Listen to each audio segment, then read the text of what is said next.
வணக்கம். கொஞ்ச நாளாவே பாபாண்ட முரளிகள் எல்லாம் வேலை ஸ்ட்ராங்கான முரளியா வருது. ஸ்பெஷலி கண்களை பற்றி பாபா சொல்றார். எப்படி கண்களை குற்றமற்ற கண்களாக நாங்க வச்சிருக்கணும்.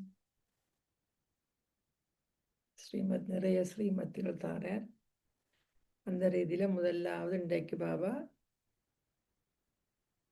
புண்ணியம் அங்க ஆரம்பிக்குது. வீட்டுல சுயத்தை உங்களுக்கு முதல் கருணை காட்டுங்க, அதுக்கு பிறகு மற்றாக்களுக்கு பார்க்கலாமானியா. இன்றைக்கு என்ன சொல்றாரு, இது 9/9/2025 மகா வாக்கியம், காலை முரளி, பாப்தாதா மதுபனம். சாராம்சம்: இனிய குழந்தைகளே, உங்கள் மீது கருணை கொண்டிருங்கள். இனிய குழந்தைகளே, உங்கள் மீது கருணை கொண்டிருங்கள். இக்கல்வியில் முன்னேறி பாய்ந்து செல்லுங்கள்.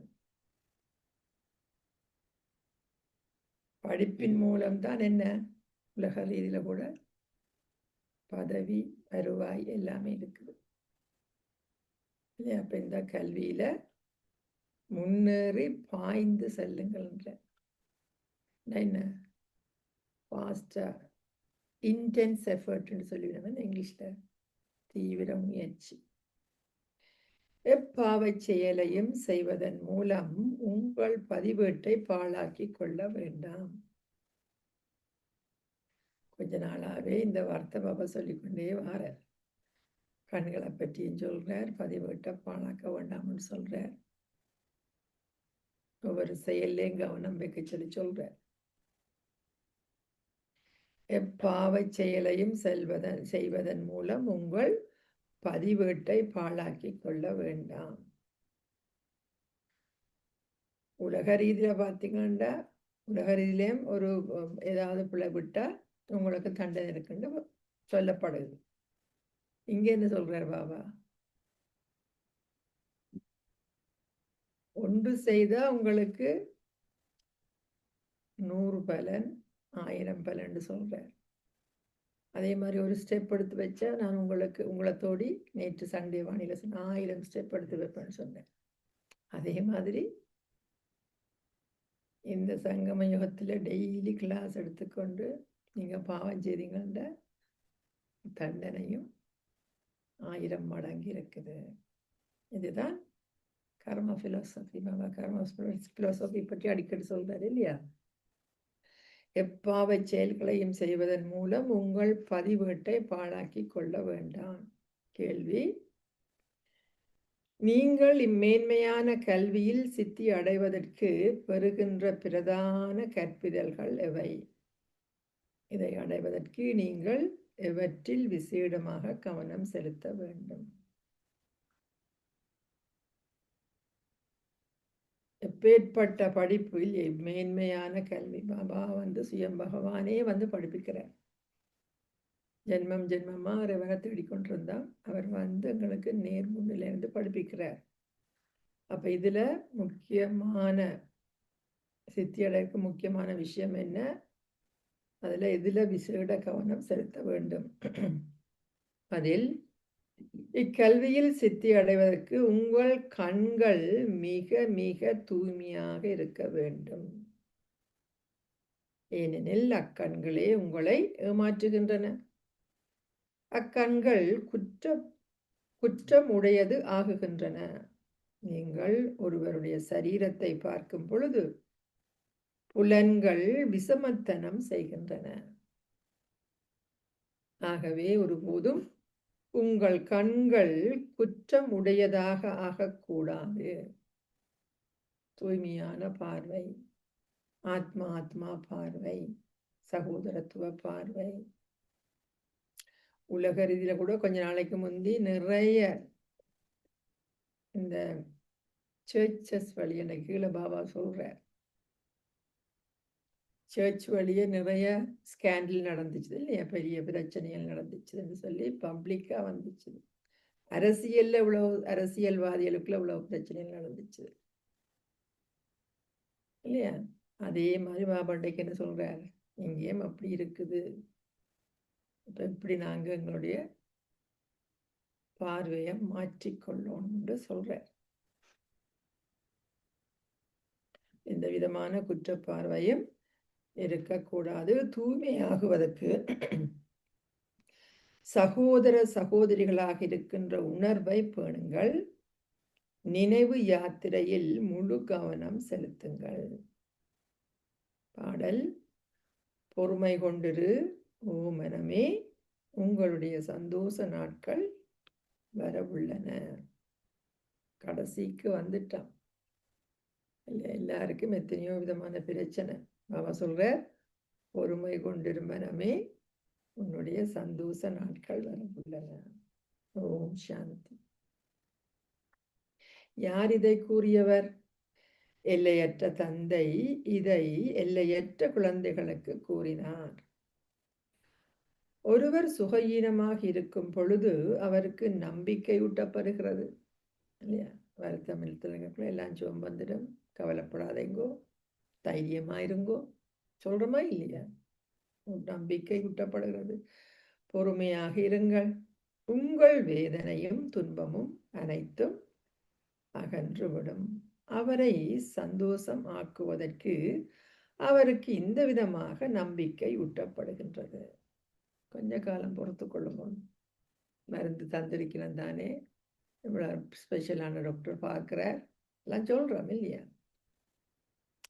அவை எல்லைக்குட்பட்ட விடயங்களாகும். இங்கு இது ஓர் எல்லையற்ற விடயமாகும். பெரிய டாக்டர் வந்திருக்கிறார் வைத்தியம் பார்க்கறதுக்கு. பொறுமையா இருங்க கொஞ்சம் இல்லையா? அவருக்கு பல குழந்தைகள் உள்ளனர். அவர்கள் அனைவரையும் வேதனையிலிருந்தும் துன்பத்திலிருந்தும் அவர் விடுவிக்க வேண்டும். குழந்தைகளாகிய நீங்கள் மாத்திரமே இதை அறிவீர்கள். அதை மறக்க வேண்டாம். அனைவருக்கும் சத்கதியை அருள்வதற்கு தந்தை வந்துவிட்டார். அவரே அனைவருக்கும் சத்கதியை அளிப்பவர் ஆவார். ஆகவே அனைவரும் சீரழிவில் இருக்கின்றார்கள் என்பதே இதன் அர்த்தம். சத்கதி அளிக்க வந்திருக்கிறாண்ட எல்லாரும் என்ன சீரழிஞ்சு போய் இருக்கிறோம். உலகில் உள்ள மனிதர்கள் அனைவரும், குறிப்பாக பாரத மக்களும், பொதுவாக உலக மக்களும் இதில் உள்ளடங்குகின்றார்கள் என்பதே அதன் அர்த்தம். நீங்கள் குறிப்பாக சந்தோஷ தாமத்திற்கு செல்கின்றீர்கள். ஏனைய அனைவரும் அமைதி தாமத்திற்கு செல்கின்றார்கள். எல்லாருக்கும் ஒவ்வொரு இடத்துல போஸ்ட் இருக்கு. என்ற அடிப்படையில கர்ம கணக்குன்னு சொல்லலாம். அவையவைன்ற பாகம் கற்பிதழ்கள், தூய்மை இல்லையா, அந்த இடத்துக்கு போயின. உண்மையிலேயே நீங்கள் சந்தோஷ தாமத்தில் இருந்தீர்கள் என்பதும் ஏனைய சமயத்தவர்கள் அமைதி தாமத்தில் இருந்தார்கள் என்பதும் உங்கள் புத்தியில் உள்ளன. பாபா வந்து பாரதத்தை சந்தோஷ தாமமாக்கினார். ஆகவே அதனை இவ்வாறாக விளம்பரப்படுத்துங்கள். அசரீரியான சிவபாபா ஒவ்வொரு 5000 வருடங்களும் வருகின்றார் என விளங்கப்படுத்துங்கள். அவரே அனைவருடைய தந்தையும் என்பதால் ஏனைய அனைவரும் சகோதரர்கள் ஆவார்கள். எல்லாருமே சகோதரர்கள். சகோதரர்களே தந்தையிடமிருந்து தங்கள் ஆஸ்தியை கோர முயற்சி செய்பவர்கள் ஆவார்கள். தந்தையர்கள் இம்முயற்சியை செய்கிறார்கள் என்பதல்ல. என்னோட உலகத்துல என்ன சொல்லிட்டோம், தந்தைத்துவம் இல்லை, எல்லாருக்குள்ளேயும் நாங்களே கடவுள் இந்த மாதிரி எல்லாம் சொல்லி வச்சிருக்கிறோம். தந்தைத்துவம் அல்ல. தந்தையர்கள் செய்யும் முயற்சி செய்கிறார்கள் என்பதல்ல. அனைவரும் தந்தையராக இருப்பின் யாரிடமிருந்து அவர்கள் தங்கள் ஆஸ்தியை கோருவார்கள்? சகோதரர்களிடம் இருந்தா இது சாத்தியம் அல்ல. இவ்விடயங்கள் இவ்வளவு இலகுவான இவை என்பதை நீங்கள் இப்பொழுது புரிந்து கொள்கின்றீர்கள். சத்தியுகத்தில் ஒரு தேவ தர்மம் மாத்திரம் உள்ளது. ஏனைய ஆத்மாக்கள் அனைவரும் முக்தி தாமத்திற்கு சென்றிருப்பார்கள். கூறப்பட்டுள்ளது, உலகின் வரலாறும் புவியியலும் மீண்டும் மீண்டும் இடம்பெறுகின்றது. ஆகவே அதே வரலாறும் புவியியலுமே மீண்டும் மீண்டும் நடைபெறுகின்றது. சக்கரம் சுத்தி கொண்டே இருக்கு ஒரே மாதிரி. கலியுகத்தின் பின்னர் சத்தியயுகம் இருக்கும். இரண்டுக்கும் மத்தியில் நிச்சயமாக பாபா சொல்ற நிச்சயமாக சங்கம யுகம் இருக்கின்றது. அதுவே மிக உயர்வான அதிமேன்மையான நன்மை அளிக்கும் யுகம் என அழைக்கப்படுகின்றது. இப்பொழுது உங்கள் மத்தியில் உங்கள் புத்தியின் பூட்டு திறக்கப்பட்டுள்ளது. ஆகவே இவை மிகவும் இலகுவான விடயங்கள் என நீங்கள் புரிந்து கொள்கின்றீர்கள். புதிய உலகமும் பழைய உலகமும் உள்ளன. புதிய உலகமும் பழைய உலகமும் உள்ளன. நிச்சயமாக பழைய விருட்சத்தில் பல இலைகளும் புதிய விருட்சத்தில் சில இலைகளுமே இருக்கும். யார் இலைகள்? ஆத்மாக்கள் இல்லையா? சின்ன விருட்சத்துல கொஞ்சம் இலைன்னா என்ன, கொஞ்சம் ஆத்மாக்கள் தான் அங்க இருக்கணும். அது சத்தோ பிரதான் உலகம் எனவும் இது தமோ பிரதான் உலகம் எனவும் அழைக்கப்படுகின்றது. நீங்கள் செய்யும் முயற்சிக்கு ஏற்ப வரிசை கிரமமாக உங்கள் புத்தியின் பூட்டுக்கள் திறக்கப்படுகின்றன. இதுதான் அந்த அண்டர்லைன் பண்ண வேண்டிய விஷயம். நீங்கள் செய்யும் முயற்சிக்கேற்ப வரிசை கிரமமாக உங்கள் புத்தியின் பூட்டுக்கள் திறக்கப்படுகின்றன. இதன் அடிப்படையில தான் நீங்க எங்க வாரீங்கன்றது அமையுது. நாடகம் ஜென்ரலா நாங்க சொல்ற விஷயம். ஸ்பெசிபிக்கா பார்த்தா இதுதான் அங்க விஷயம். எங்களோட முயற்சிக்கேற்ப வரிசை கிரமமாக நாங்க எங்களுடைய இடத்தை கோரிக்கொள்றோம். உங்களில் அனைவரும் தந்தையை மிகச் சரியாக நினைவு செய்யாததால் உங்களால் இந்த ஞானத்தை கிரகிக்க இயலாமல் உள்ளது. தந்தை அனைவரையும் முயற்சி செய்யுமாறு தூண்டுகின்றார். ஆனால் அது சிலருடைய பாக்கியத்தில் இல்லை. நாடகத்துக்கேற்ப நன்கு கற்று ஏனையோருக்கும் கற்பிப்பவர்களும் ஒவ்வொரு சூழ்நிலையிலும் தந்தையின் உதவியாளராக ஆகுபவர்களும் ஓர் உயர்ந்த அந்தஸ்தை கோருவார்கள். இதான் அடுத்த அண்டர்லைன் பண்ண வேண்டிய விஷயம் இல்லையா? நன்கு கற்று, நாடகத்துக்கு பண்ற போட்டிருக்க, நன்கு கற்று ஏனையோருக்கும் கற்பிப்பவர்களும் ஒவ்வொரு சூழ்நிலையிலும் தந்தையின் உதவியாளர்களாக ஆகுபவர்களும் ஓர் உயர்ந்த அந்தஸ்தை கூறுகின்றார்கள்.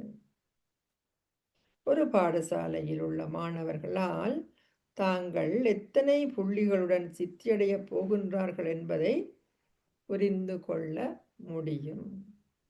தீவிரமாக உள்ளவர்கள் முழு விசையுடன் முயற்சி செய்கின்றார்கள்.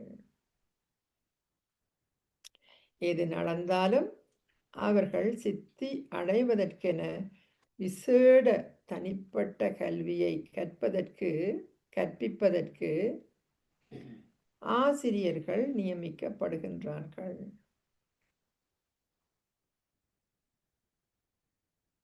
ஸ்பெஷல் டியூஷன் எல்லாம் கொடுக்கணும் சிலாக்களுக்கு இல்லையா? இங்கும் நீங்கள் பெருமளவுக்கு முன்னேறி பாய்ந்து செல்ல வேண்டும். உங்கள் மீது நீங்கள் கருணை கொண்டிருங்கள். நாங்கள் பார்த்தீங்கன்னா சுற்றம் சூழல் குடும்பம் எல்லாம் நாங்கள் இவ்வளோ செய்கிறோம் கடமை உண்டு. ஆனா உங்களுக்கு நீங்க கருணை கொள்றீங்களா? பாபா அடிக்கடி சொல்லுவேன், சுயத்துக்கு அன்பு கொடுங்கோ, சுயத்தை பாருங்கோ. இன்னைக்கு பாபா உங்களுக்கு கருணை கருணை காட்டுங்கன்ற என்ன மற்ற எல்லாருக்கும் கட்டாயம் கொடுத்துட்டு எனக்கு கொடுக்கறதுக்கு நேரம் இல்லையா? பாபா புண்ணியம் வீட்டில் ஆரம்பிக்கணும். நான் நல்லா இருந்தா தானே அந்த உங்களுக்கு தெரியும் தானே அந்த ஃப்ளைட் கதை. நான் நல்லா இருந்தா தானே மெட்ராக்களை பார்க்கலாம். எல்லாருக்கும் கொடுத்துருக்கல நான் சுயமீனம் இல்லாமல் போயிட்டா யார் என்ன பார்க்கறது? எனக்கு நான் நன்மை செய்கிறேன்னா மீது கருணை கொண்டிருங்கள். உங்களுடைய தற்போதைய ஸ்திதியில் என்ன கருணைண்டா, தற்போதைய ஸ்திதியில் நீங்கள் உங்களுடைய சரீரத்தை விட்டு நீங்கினால் நீங்கள் என்ன அந்தஸ்தை கோருவீர்கள் என நீங்கள் பாபாவிடம் வினவினால் பாபாவினால் உங்களுக்கு உடனடியாகவே கூற முடியும். எந்த அடிப்படையில் இது அமையுது? உங்களுடைய ஸ்திதி. எந்தளத்துக்கு நான் எல்லா சக்திகளையும் சேர்த்து வச்சிருக்கிறேன், எந்தளத்துக்கு நான் எல்லா தெய்வீக குணங்களையும் சேர்த்து வச்சிருக்கின்ற அடிப்படையில தான் அந்த ஸ்திதி. இது புரிந்து கொள்வதற்கு மிகவும் இலகுவானதொரு விடயமாகும்.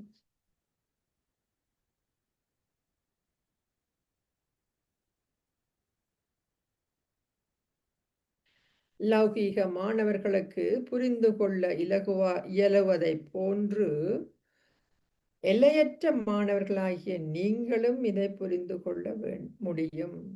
நீங்கள் மீண்டும் மீண்டும் அதே தவறுகளையும் பாவச் செயல்களையும் செய்வதை புரிந்து கொள்வதற்கு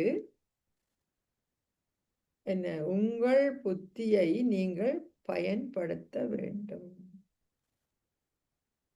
புத்தி வந்துட்டு இல்லையா? பாபா அடிக்கடி சொல்றார், இது புத்தி யோகா. புத்தி எல்லாத்துக்கும் முக்கியமானது இல்லையா? டிஸ்கிரிமினேட் பண்றதுக்கு என்ன நடக்கிறது. அன்றைக்கு ஒரு நாள் சொன்னார் பாபா, உலக சுத்தி வர என்ன நடக்குன்னு தெரிஞ்சு கொள்ளணும். தெரிஞ்சு கொண்டு நான் டிட்டாச் ஆயிருப்போம். தெரியாம இருக்கக்கூடாது, எல்லாம் தெரியணும்.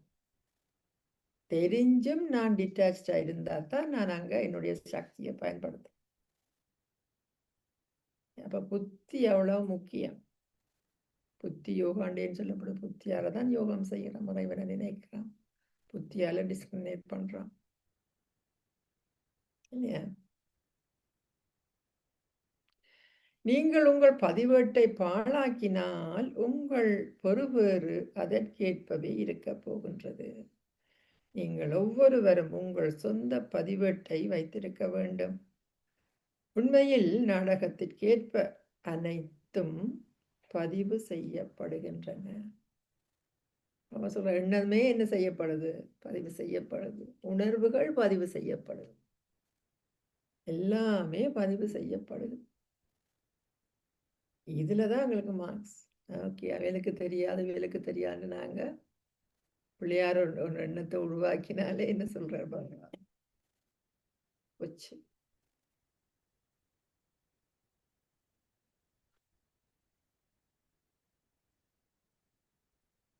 உங்கள் பதிவேடு மிகவும் கீழ்த்தரமாக இருக்கும் பொழுது உங்களால் அதனை புரிந்து கொள்ள முடியும்.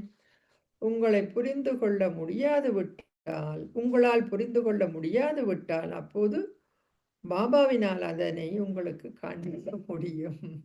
உங்களுக்கே தெரியாட்டி விட்டா பாபா காட்டுவேன். நீ இதெல்லாம் செய்த, நீ ஞாபகம் இருக்குதா? ரீல் ஓடும் சொல்லிக்கிறதானே பாபா. ஒரு பாடசாலையில் பதிவேடுகள் போன்றவை வைக்கப்படுகின்றன இல்லையா? உலக ரீதியில் இப்போ கூட பார்த்தீங்கன்னா அட்டெண்டன்ஸுக்குண்டு இருக்கு, டிசிப்ளினுக்குண்டு இருக்குது, மார்க்ஸுக்குண்டு இருக்குது இல்லையா? ஒன்று அட்டெண்டன்ஸ், வேந்து டிசிப்ளின், வேந்து நீங்கள் படித்து எவ்வளோ தூரத்தில், அதுலேயும் ப்ராக்டிக்கல் இருக்குது, தியரி இருக்குது இல்லையா? அப்படின்னு எல்லாத்துக்கும் என்ன இருக்குது? மார்க்ஸ் இருக்கு. அதே மாதிரி தான் இங்கே இப்பாடசாலையை பற்றி உலகில் உள்ள எவரும் அறிய மாட்டார்கள். உலகில் உள்ள எவரும் அறிய மாட்டார்கள். இப்பாடசாலை கீதா பாடசாலை என அழைக்கப்படுகிறது. ஒரு பொழுதும் வேத பாடசாலை என்று கூறப்படுவதில்லை. வேதங்கள் படிப்பிக்கிறதுக்கு வேதங்கள், உபநிடதங்கள், இல்லையா, அடுத்தது புராணங்கள், இதுகள் எல்லாம் இருக்குது உலக ரீதியில. வேதங்களினதும் உபநிடதங்களினதும் அல்லது கிரந்தம் போன்றவற்றினதும் பாடசாலை கற்குமிடம் என எவரும் கூறுவதில்லை. அதை கற்குமிடம் என்று சொல்றதில்லை, இல்லையா. அது ஒரு ஆச்சிரமம் என்று சொல்லுவினம், இல்லாட்டி ஏதோ ஒரு சத் சங்கம் என்று சொல்லி வித்தியாசமா சொல்லுவினம். நீங்கள் எதிர்காலத்தில் என்னவாக போகின்றீர்கள் என்பதே இப்பாடசாலையின் இலக்கும் குறிக்கோளும் ஆகும்.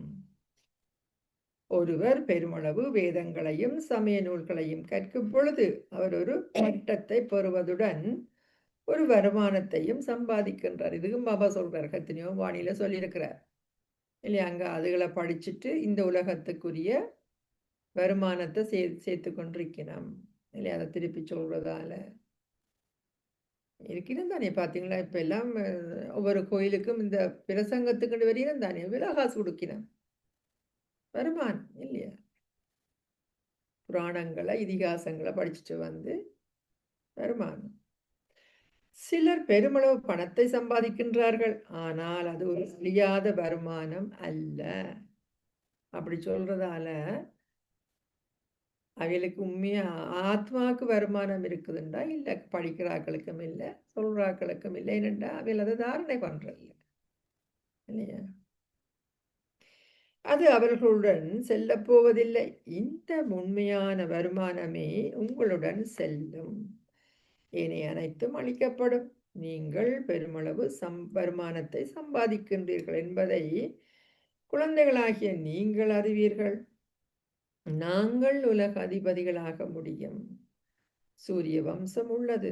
ஆகவே குழந்தைகள் நிச்சயமாக சிம்மாசனத்தை பெறுவார்கள். அந்தஸ்து மிக உயர்வானது. ஓர் ராஜ அந்தஸ்தை கூறுவதற்கு உங்களால் முயற்சி செய்ய முடியும் என நீங்கள் ஒரு பொழுதும் கனவு கூட கண்டிருக்க மாட்டீர்கள். நினைச்சிருப்போமா அப்படி என்னாலே ராஜாவாகலாம் உண்டு.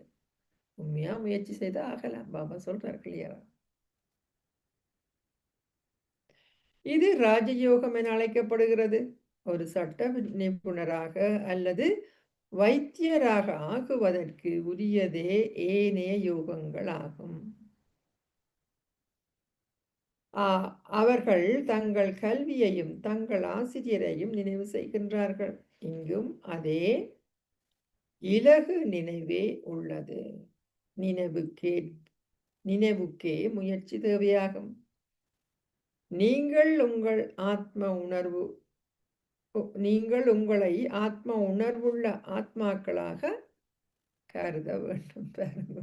அதிலே நீங்கள் உங்களை ஆத்ம உணர்வுள்ள ஆத்மாக்களாக கருத வேண்டும்.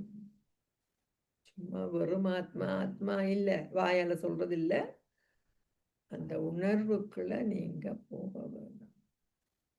போய் நான் அந்த ஆத்மா என்று கருத வேண்டும். ஆழமான பயிற்சி. ஒவ்வொரு ஆத்மாவும் சம்ஸ்காரங்களினால் நிரப்பப்பட்டுள்ளார்.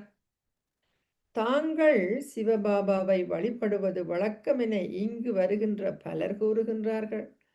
ஆனால் தாங்கள் ஏன் அவரை வழிபடுகின்றார்கள் என்பதை அவர்கள் அறிந்திருக்கவில்லை. சிவன் மாத்திரமே தன் பாபா என அழைக்கப்படுகின்றார். ஏனையவருமே பாபா என அழைக்கப்படுவதில்லை. அனுமன், கணேஷ் போன்றோர் வழிபடப்படுகின்றார்கள். ஆனால் அஜ்மீரில் பிரம்மாவுக்கு ஒரு ஆலயம் இருந்தாலும் அவர் வழிபடப்படுவதில்லை. பிரம்மாவுக்கு ஆலயங்கள் இல்லைன்னு சொல்றாங்க, ஒரு ஆலயம் இருக்குது, அது எங்க அஜ்மீர்ல இருக்குது, ஆனால் அது வழிபடப்படுவதில்லை. ஒரு சில பிராமண குருமார்கள் அவரை வழிபடக்கூடுமானால் அவருக்கு புகழ் இல்லை. அவ்வளவு பாப்புலராக நாங்க கேள்விப்பட்டதே இல்லை. ஆனா அதே நேரத்துல மற்ற ஆட்களுக்கு எவ்வளவு வழிபாடு நடக்குது, எவ்வளவு கோயில்கள் இருக்குது. ஸ்ரீகிருஷ்ணரினதும் ஸ்ரீலக்ஷ்மி நாராயணதும் புகழ் அதிகளவுக்குள்ளது. அங்கு பிரம்மாவை பற்றிய குறிப்பே இல்லை. ஏனெனில் இந்நேரத்தில் பிரம்மா தூய்மையற்றிருக்கின்றார். தந்தை வந்து அவரை தத்தெடுக்கின்றார். இது மிகவும் இலகுவானது. ஆகவே தந்தை பல்வேறு விதங்களில் குழந்தைகளாகிய உங்களுக்கு விளங்கப்படுத்துகின்றார். சரி, அந்த கதை கூட இருக்குத்தானே, பிரம்மா போய் சொன்னார். அதாலதான் தாளம்பூ தன்னை பார்த்தன்னு போய் சொல்றாரு இல்ல, அடிமுடி தேடின கதையில. அப்ப அவர் போய் சொன்னபடியே அவருக்கு கோயில் இல்லை. என்ன பாடி கான்சியஸ்ல இருக்கிறபடியான்றதுதான் அந்த அர்த்தம் இல்லையா? கடைசி மட்டும். ஆனா கிருஷ்ணர் என்று சொல்லக்குள்ள கோல்டன் ஏஜ்ல அவருக்கு ஆத்மனுள் இருக்கிறார். சிவபாபா இதை கூறுகின்றார் என்பதை உங்கள் புத்தியில் வைத்திருங்கள். அவரே தந்தையும் ஆசிரியரும் குருவும் ஆவார்.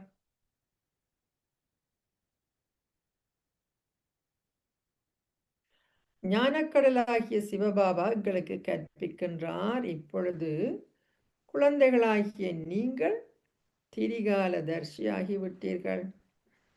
நீங்கள் ஒவ்வொருவரும் இந்த ஞானத்தின் மூன்றாவது கண்ணை பெற்று விட்டீர்கள்.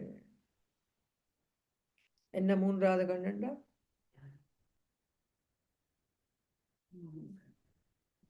ஞானக்கண்ணுண்டா?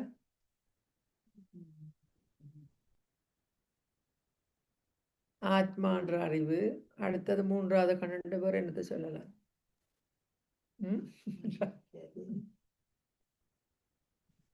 பாபா இந்த கண்ணை பற்றி இன்னைக்கு சொல்ற. இந்த ஞான கண்ணால இந்த கண்ணை என்ன செய்யணும்? தூய்மையாக்கணும் இல்லையா? சரிப்படுத்தணும். ஒவ்வொரு காலம் விளக்குள்ள பாபா கண்ணை பற்றி கொஞ்ச நாளாவே சொல்லி கொண்டு வர தொடர் இல்லையா?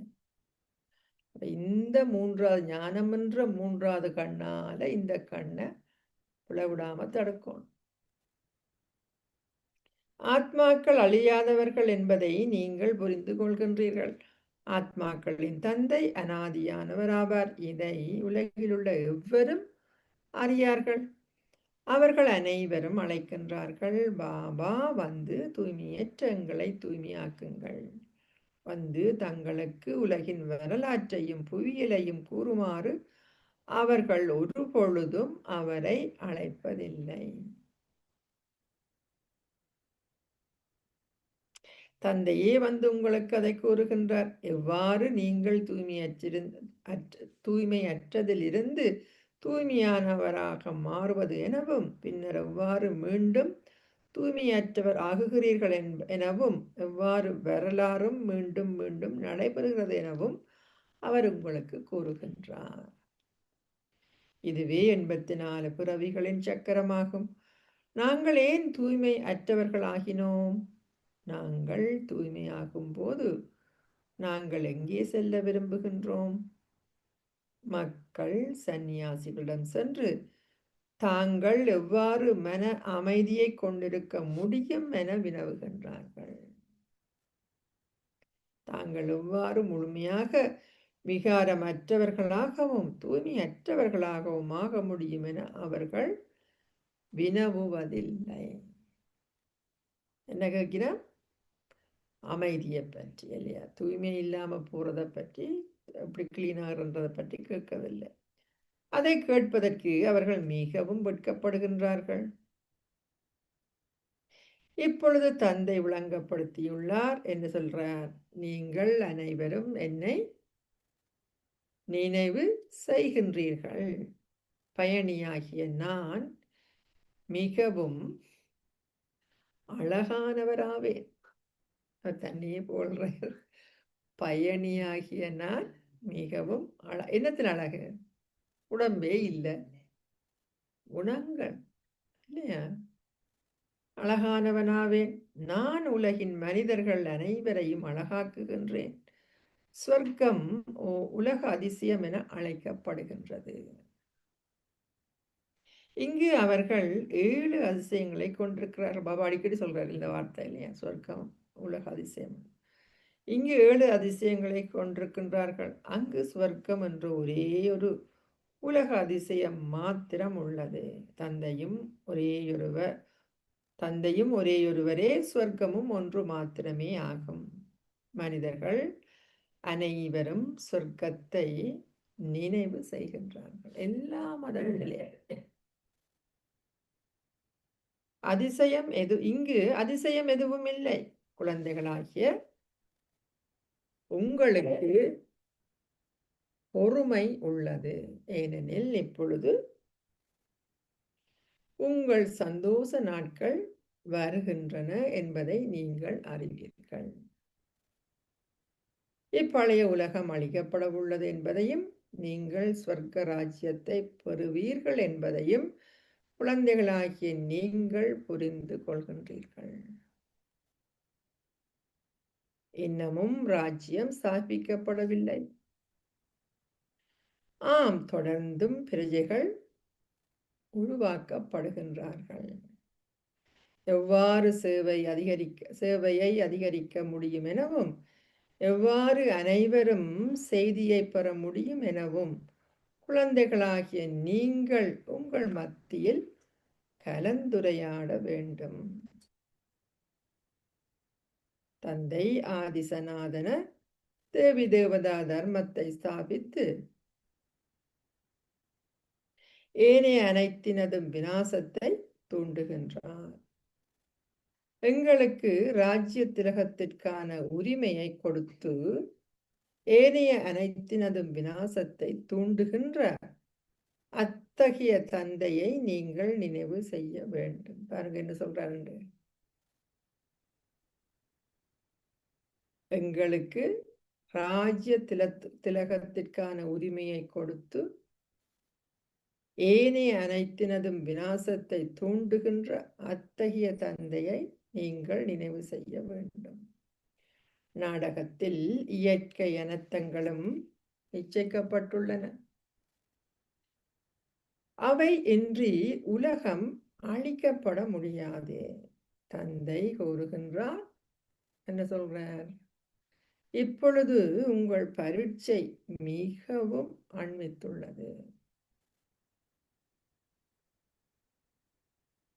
நீங்கள் மரண பூமியிலிருந்து அமரத்துவ தாமத்திற்கு இடமாற்றம் செய்யப்பட வேண்டும். நீங்கள் அதிகளவு நன்றாக கற்று ஏனையோருக்கும் கற்பிக்கும் பொழுது உயர்ந்த அந்தஸ்தை கோருவீர்கள். நீங்கள் உங்களுடைய சொந்த பிரஜைகளையும் உருவாக்க வேண்டும். நீங்கள் அனைவருக்கும் நன்மையளிக்க முயற்சி செய்ய வேண்டும். புண்ணியம் வீட்டிலேயே ஆரம்பமாகுகின்றது. அதை வேற மாதிரியும் சொல்லலாம். என்ன சொல்லலாம்? இதுவே நியதியாகும். முதலில் உங்கள் நண்பர்களுக்கும் உறவினர்களுக்கும் உங்கள் சமூகத்தினரும் மாத்திரமே வருவார்கள். முதல் என்ன சுற்றி இருக்கிறார்கள் கொடுக்கிறேன் நான் ஞானம். என்ற நெய்பர்ஸ், என்ற தொடர்பில் உள்ள பால்காரன், லோக்கல் ஷாப்ஸ், அங்கெங்கெல்லாம் போறீங்களோ சொல்லியிருக்கிறேன், நான் பார்க்கணும் இல்லையா? என்ற நண்பர்கள் என்னை சுற்றி என்னோட தொடர்பில் வாரார்கள். என்ற ஜிபிஸ் போவோம், டென்டிஸ்ட் சொல்லியிருக்கிறோமா? நாங்கள் பார்க்கலாம் இல்லையா? அப்போ உறவினர்கள் உங்கள் சமூகத்தினரும் மாத்திரமே வருவார்கள். பின்னர் பொதுமக்கள் வருவார்கள். நாங்கள் என்ன பொதுமக்களுக்கு போகிறோம், முன்னுக்கு செக் பண்ணி பார்க்கணும் இதெல்லாம். அந்த காலத்தில் பாபான கம்யூனிட்டியில் யார் வந்த முதல்? அவ எந்த சொந்தம் பந்தம். அவையின் கனெக்ஷன்ல வந்த ஆக்கள் இல்லையா, லோக்கலா இருக்கிற ஆக்கள் அந்த கம்யூனிட்டி தான் முதல் வந்துச்சது. பிறகு இப்படி விரிவடைஞ்சு இப்போ எந்த பாபா 1950 இல்லையா இந்தியால வந்த பிறகுதானே இருந்த ஆக்களை பேருந்து சேவைக்கு அனுப்புறார் வழியில். முதல் ஜப்பானுக்காக நான் போனவங்க ஜப்பானுக்கு ஏன் இல்லையா, தாதி பிரகாஷ் மணியும் மன்மோகனி தீதி மற்ற பிரதர் ஜெகதீஷ் பாய். அதுக்கு பிறகுதான் மற்ற இடங்கள் அதுவே அவையோட சொந்த கனெக்ஷன் ஆக்கின்ற வீட்டுக்கு தான் அவையில் கூப்பிட்டுத்தான் போயினேன். இப்ப என்ன முதல் உங்களை சுத்தி இருக்கிற ஆக்கள் உங்களோட கனெக்ஷன்ல வார ஆக்களுக்கு நீங்க சொல்லியிருக்கிறீங்க பார்க்கணும். பின்னர் குழந்தைகள் வசிப்பதற்காக ஒரு ஓம் நிவாஸ் என அழைக்கப்பட்ட பெரிய வீடு கட்டப்பட்டது. குழந்தைகள் வந்து அங்கு கற்க ஆரம்பித்தார்கள். ஓம் நிவாஸ் என அழைக்கப்பட்ட பெரிய வீடு கட்டப்பட்டது. குழந்தைகள் வந்து அதில் கற்க ஆரம்பித்தார்கள். அவை அனைத்தும் நாடகத்தில் நிச்சயிக்கப்பட்டது. அவை அனைத்தும் மீண்டும் மீண்டும் நடைபெறும். எவரும் அதை மாற்ற முடியாது. இக்கல்வி மிகவும் மேன்மையானது. நினைவு யாத்திரையே பிரதான விடயமாகும். கண்களே உங்களை ஏமாற்றுகின்ற பிரதான புலனங்கம் ஆகும். உடம்புக்கு ஜன்னல் எது கண் என்று சொல்லப்படுறது இல்லையா, பிரதான புலனங்கம். அதன் மூலம்தான் எல்லாத்தையும் உணர்றோம். நாங்கள் ஏதாவது ஒரு சத்தம் கேட்டாலும் உடனே கண்ணங்கால திரும்பி பார்த்துத்தான் அந்த இன்ஃபர்மேஷனை கெதர் பண்ணணும் இல்லையா. அப்ப கண் தான் என்ன இந்த முழுசுக்கும் ஆதாரமா இருக்கு. அப்ப அதை சரியாக்கினாத்தான் என்ன ஆகும், இங்க உள்ளுக்கு எல்லாமே சரியாகும். கண்கள் குற்றம் உடையதாகும் பொழுது சரீரத்தின் பௌதீக புலன்கள் விசமத்தனம். கண்கள் குற்றமுடையதாகும் பொழுது சரீரத்தின் பௌதீக புலன்கள் விசமத்தனம் விளைவிக்கின்றன. ஒருவர் ஒரு அழகான பெண்ணை பார்க்கும் பொழுது என்ன செய்கிறாராம், அவர் அவரில் சிக்கிக் கொள்கின்றார். உலகில் அவ்வாறான பலர் உள்ளார்கள். குருமார்களும் சில சமயங்களில் குற்றப்பார்வையை கொண்டிருக்கின்றார்கள். பாபா எல்லாத்தையும் போட்டு உடைக்கிறார்.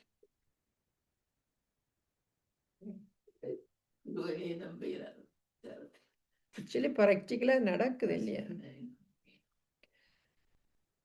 இங்கு தந்தை கூறுகின்றார், எவ்வாறாயினும் குற்றப்பார்வை போன்ற எதுவும் இருக்கக்கூடாது.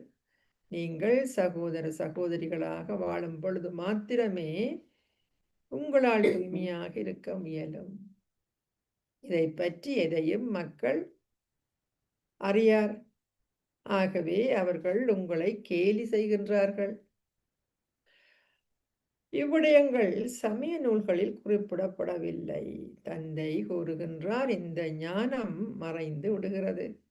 பின்னர் இச்சமய நூல்கள் துவாபர யுகத்தில் மீண்டும் உருவாக்கப்படுகின்றன. தந்தை கூறுகின்றார், அல்பாவை நினைவு செய்வதே பிரதான விடயம். அதனால் உங்கள் பாவங்கள் அழிக்கப்படுகின்றன. உங்களை ஓர் ஆத்மாவாக கருதுங்கள். உங்களை ஓர் ஆத்மாவாக கருதுங்கள். 84 பிறவி சக்கரத்தை சுற்றியதன் பின்னர் இப்பொழுது இங்கு நீங்கள் வந்துள்ளீர்கள். இந்த நேரத்துக்கு இந்த கட்டத்துக்கு வந்திருக்கிறார். ஆத்மாக்களாகிய நீங்கள் இப்பொழுது தேவர்களாகுகின்றீர்கள். சின்னஞ்சிறியதோர் ஆத்மாவில் எவ்வாறு ஓர் அழியாத 84 பிறவியின் பாகம் பதியப்பட்டுள்ளது என்பது ஓர் அற்புதமே ஆகும். யோசிச்சு பாருங்க, ஒரு சின்ன ஆத்மாவில் 84 பிறவி. இந்த பாகம் உண்ட ஒரு பாகமே இவ்வளவு வருஷம். ஒரு வருஷத்துல ஒரு நாள்ல இத்தனை இன்சிடென்ட்ஸ் நடக்குது. அற்புதம் தானே. தந்தை மாத்திரமே வந்து அத்தகைய உலக அற்புதங்களை பற்றி உங்களுக்கு கூறுகின்றார். சிலருக்கு 84 பிறவிகளின் பாகங்கள் உள்ளன. ஏனையோருக்கு 50 தொடக்கம் 60 பிறவிகள் வரையான பாகங்களே உள்ளன. பரமாத்மாவாகிய பரமதந்தை தந்தையும் என்ன செய்கிறார்? ஒரு பாகத்தை பெற்றுள்ளார். அவருக்கென்ற ஒரு பாகம் இருக்குது. நாடகத்திற்கேற்ப அது ஒரு அனாதியான அழியாத நாடகமாகும். அது இப்பொழுது ஆரம்பித்து அது எப்பொழுது ஆரம்பித்தது அல்லது அது எப்பொழுது முடிவடையும் என்பதை எவராலும் கூற முடியாது. ஏனெனில் அது ஓர் அனாதியான அழியாத நாடகமாகும். இவ்விடயங்களை எவரும் அறிய மாட்டார்கள். உலகத்தில் இருக்கிற ஆட்களுக்கு இந்த மாதிரி விஷயங்கள் ஒன்றுமே தெரியாது.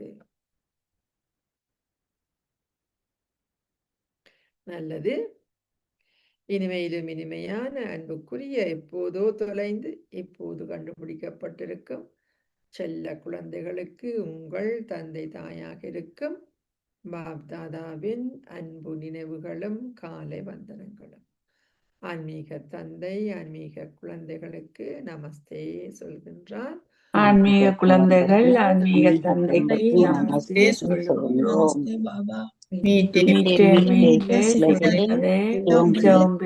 माता-पिता बाप-दादा का याद प्यार और गुड मॉर्निंग।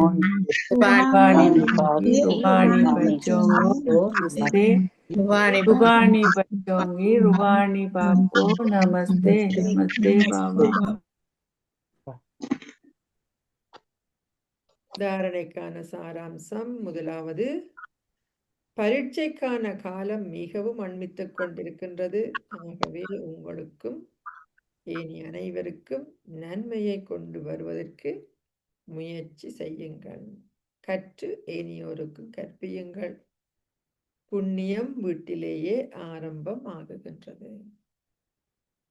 இரண்டாவது, ஆத்ம உணர்வு உடையவராகி உங்களுக்கென ஓர் உண்மையான அழியாத வருமானத்தை சேகரித்துக் கொள்ளுங்கள்.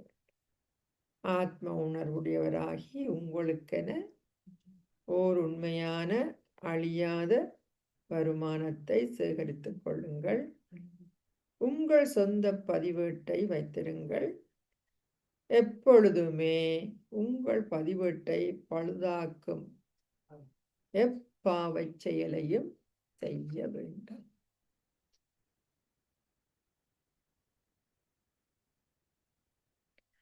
ஆசீர்வாதம். நீங்கள் மற்றவர்களுக்கு ஊக்கம் உற்சாகம் என்ற ஒத்துழைப்பை கொடுப்பதன்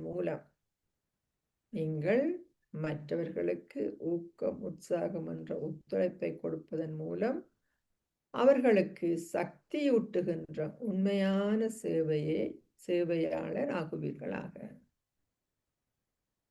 பாபா என்ன செய்கிறார்? எங்களுக்கு ஊக்க உற்சாகம் தானே கொடுக்கிறார். அதே மாதிரி உங்களையும் என்ன செய்யட்டாம்? ஊக்கம் உற்சாகத்தை இயலாம இருக்கிற ஆத்மாக்களுக்கு என்ன செய்யணும்? கொடுக்கக்குள்ளதான் அவையில் என்ன சக்தி ஊட்டப்படும். அதான் உண்மையான சேவை. உலகந்தாரர் பாபா ஒரு சேவையாளர் என்றால் மற்றவர்களை ஊக்கம் மற்றும் உற்சாகத்தின் ஒத்துழைப்பால் சக்தியூட்டுபவர் என்று அர்த்தம். இப்போது சிறிதளவு நேரமே உள்ளது. அதிகபட்ச எண்ணிக்கையிலான படைப்பு இங்கே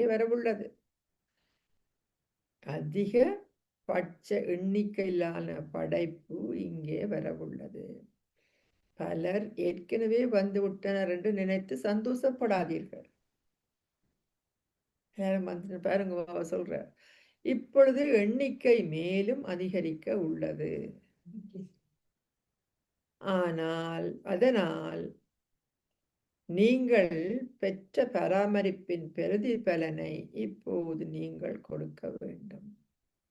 உங்களுக்கு நீங்க எப்படி சஸ்டெனன்ஸ் எடுத்தீங்களோ அதே மாதிரி நீங்கள் மற்ற ஆட்களுக்கு வாராக்களுக்கு கொடுக்க வேண்டும்.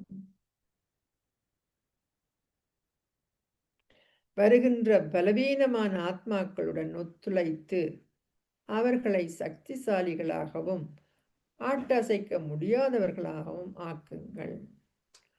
அப்போது நீங்கள் உண்மையான சேவையாளர்கள் என்று அழைக்கப்படுவீர்கள். என்ன சொல்ல வர்றார் பாபா? இனித்தான் நிறைய பேர், எத்தனை பர்சன்ட் ஆக்சுவலி ஆகியிருக்குன்னா அதில் கொஞ்சம் பேர் வரப்போறாக்கள். ஞானம் பாபாவுண்ட ஆக்சுவலி பார்த்தீங்கன்னா பக்தர்கள் தான் இல்லையா? இப்படியான ஆக்கள் இல்லைன்னு வாரிசு குழந்தைகள் இல்லை, நிறைய அளவில் முடியாத பக்தர்கள் தேடி வருவினம். அவைகளுக்கு நீங்க என்ன கொடுக்கணும்? சக்தி கொடுக்கணும். ஓகே, வீட்டுக்கு போற நேரம் வந்துட்டு எல்லாத்துலேருந்தும் ஃப்ரீ ஆகுங்கோ.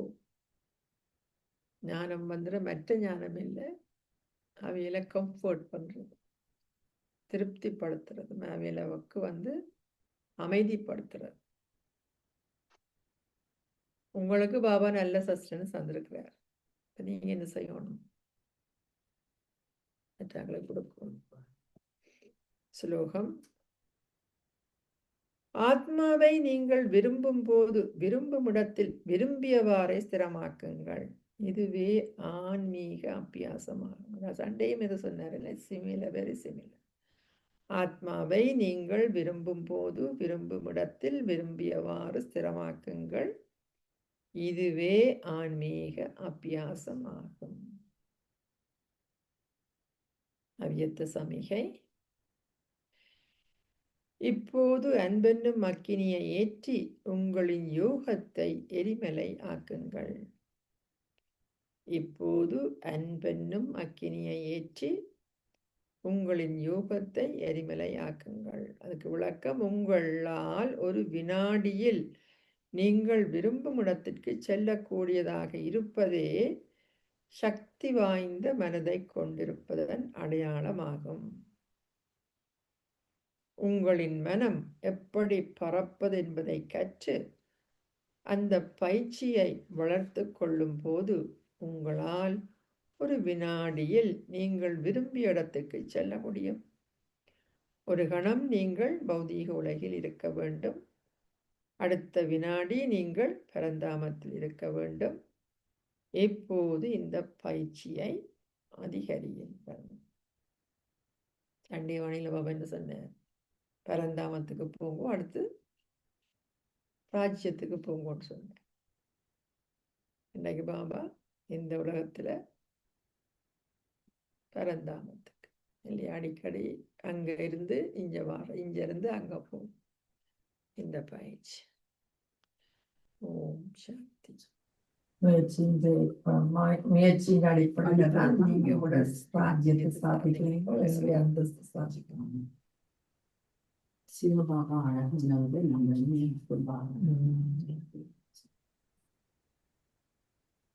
பொன்னியின் வீட்டுல சொன்னது பாபா அந்த நேரம் பிரம்ம பாபா சௌரங்க ரெண்டு குடும்பம் தான் முதல் அதுக்கு பிறகுதான் அந்த வில்லேஜில் இருக்கிறார்கள். அவையெல்லாம் வந்துதான் அந்த ஞானம் ஓரளவுக்கு விருத்தியாக அதுக்கு பிறகுதான் இது அந்த வெளியில போகல. 14 வருஷம் வட்டி அந்த வந்தாக்கள் எல்லாரும் யாரெல்லாம் வந்துச்சுனமோ பாபா இவ்வளவு பாதுகாப்பாக அவையில் வச்சிருந்துச்சு நம்ம இல்லையா. பாபா ஒரு பிராக்டிக்கலாக ஒரு சிஸ்டர் சொல்றா, மன்மோகினி தீதி நினைக்கிறேன், அவ ஒரு இடத்த போய் பார்க்க சொல்லி வேண்டாம், அந்த இடத்துல ஒரு குமாரிகளுக்கு ஒரு இடம் தெரியும்னு சொல்லி போய் பாருங்க, ஒரு இடத்த செலக்ட் பண்ணணும்னு சொன்னா அவையில் போய் செலக்ட் பண்ணி 1-2 இடம் சொல்லத்துல இந்த இடம் வேணாம், ஏனென்றா ரோட்டால போகணும், ரோட்டால போனா மற்ற அந்த பார்வை என்னுடைய அரசியலுக்கு மேல விழுந்துடும், எனக்கு அது கூடாதுன்னு சொல்லி அந்த இடத்துக்கு பாபா ப்ரொடெக்ட் பண்ணி சுற்ற வெளி உலகத்தில இருந்து ப்ரொடெக்ட் பண்ணித்தான் இந்த குழந்தைகளை வளர்த்தவங்க. ஏன்னா வெளி உலக இன்ஃப்ளூயன்ஸ் இருந்தா அந்த சோல் கான்சியஸ் இது அந்த ஸ்டேட் மெயின்டைன் பண்ண முடியாது. வெளியில உலகம் இன்னைக்கு சொல்றாருக்கோ எல்லாம் நடக்கு, அப்ப அவளத்துக்கு உள்ளுக்குள்ள வச்சுதான் அவைகள் முழுக்க முழுக்க ஆத்ம உணர்வு பயிற்சி தானே. அந்த 14 வருஷம் வயசுக்கு பிறகுதான் இது பாபா சொல்ற, சிவபாபா சொல்ற, நீங்க போகும் இந்தியாக்குன்னு சொல்லி. அப்ப அது ஆக்சுவலி இதுதானே என்ன பாகிஸ்தான் தானே அவங்களுக்கு இப்பத்தி பாகிஸ்தான் முந்தி ஒரே அடியா இருந்தது. இந்த இடத்துக்கு போகணும்னு சொல்லி இப்ப இடம் பார்த்து செலக்ட் பண்ணி அதுக்கு பிறகு மூவ் பண்ணிட்டாங்க எல்லாருமே சேர்ந்து. மூவ் பண்ணின பிறகுதான் செட்டில் பண்ணின பிறகுதான் உலக சேவை ஸ்டார்ட் பண்ண. அது மட்டும் கொமிச்சு அதை சார்ந்த ஆட்கள், சொந்தம், பந்தம், ஃப்ரெண்ட்ஸ், அப்படித்தான் அந்த ஞானம் போச்சு ஒழிய வெளியில போக.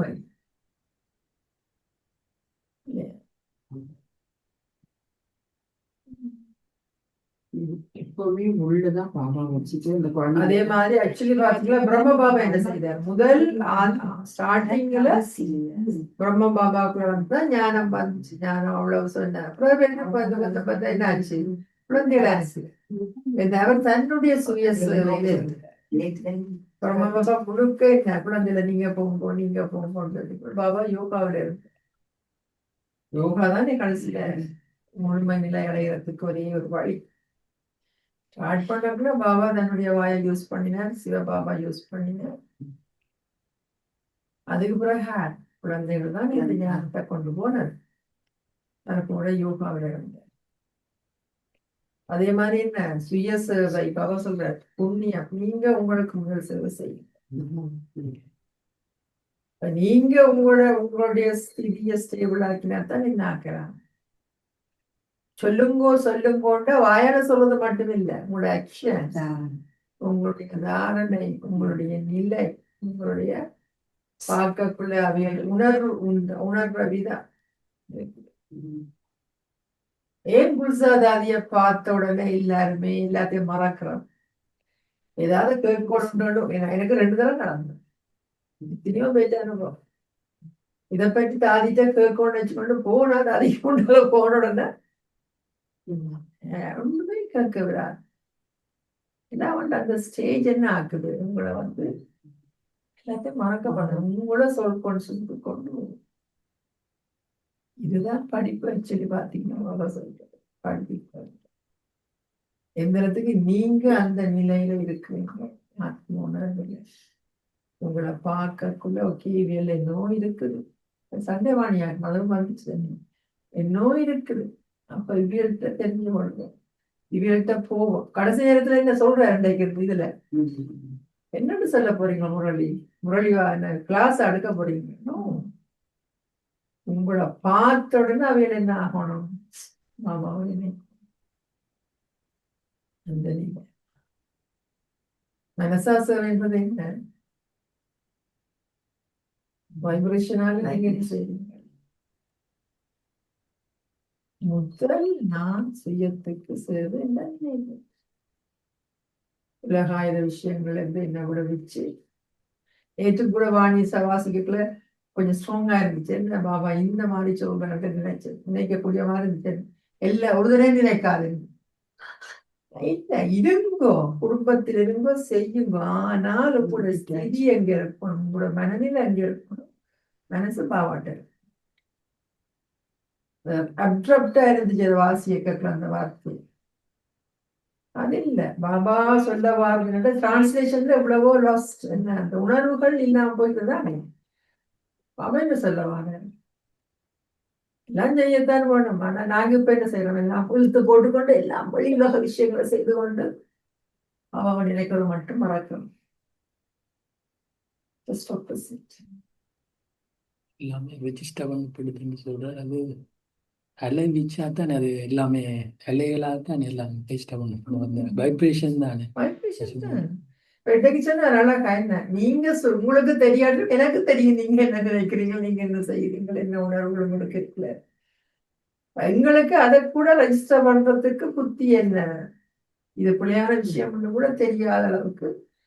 இல்லாட்டி ஏன் பாபா வரிசைக்கு எல்லாரும் ஞானம் கேட்கிறான், ஏன் வரிசைக்கிறோம். இது பிள்ளைண்டே தெரியாம செய்திருக்கிறோம் எத்தனையோ பேர். பாபாவுக்கு தெரியும் காட்டுறது இதெல்லாம் இதெல்லாம் பிள்ளை.